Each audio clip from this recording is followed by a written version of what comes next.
شہر محبت جہاں مصطفیٰ ہے، وہیں گھر بنانے کو جی چاہتا ہے۔ وہ سونے سے کم کر وہ چاندی سی مٹی نظر میں بسانے کو جی چاہتا ہے۔ وہ شہر محبت جہاں مصطفیٰ ہے، وہیں گھر بنانے کو جی چاہتا ہے۔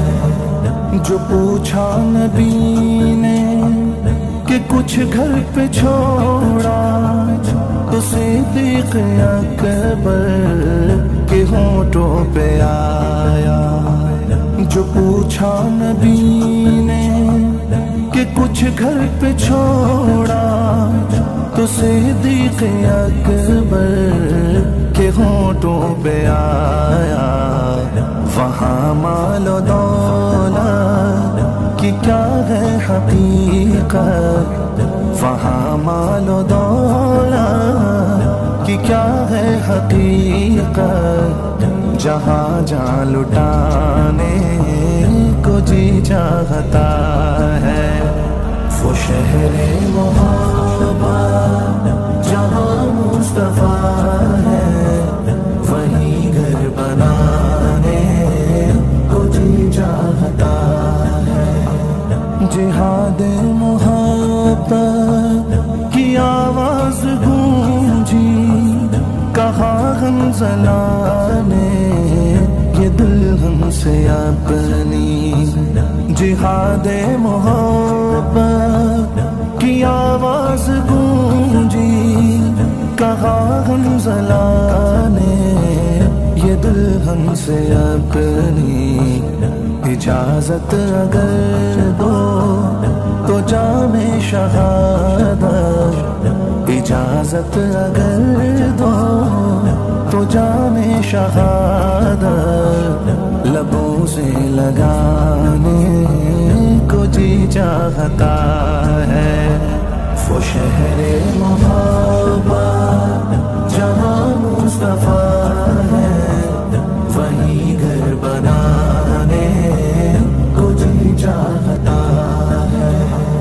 ستاروں سے یہ چاند کہتا ہے ہر دم، تمہیں کیا بتاؤں وہ ٹکڑوں کا عالم۔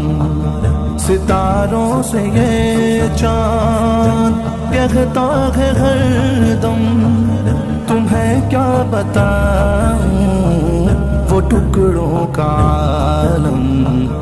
اشارے میں آقا کہ اتنا مزہ تھا، اشارے میں آقا کہ اتنا مزہ تھا، کہ پھر ٹوٹ جانے کو جی چاہتا ہے۔ وہ شہر محبت جہاں مصطفیٰ ہے، وہیں گھر بنانے کو جی چاہتا ہے۔ وہ ننھا سا اصغر جو ایڑی رگڑ کر یہی کہہ رہا تھا، وہ خیمے میں رو کر۔ وہ ننھا سا اصغر جو ایڑی رگڑ کر یہی کہہ رہا تھا، وہ خیمے میں رو کر۔ اے بابا میں پانی کا پیاسا نہیں ہوں، اے بابا میں پانی کا پیاسا نہیں ہوں، میرا رن جانے کو جی چاہتا ہے۔ وہ شہر محبت جہاں مصطفیٰ ہے، وہیں گھر بنانے کو جی چاہتا ہے۔ جو دیکھا ہے روئے جمال رسالت، تو طاہر عمر مصطفیٰ سے یہ بولے،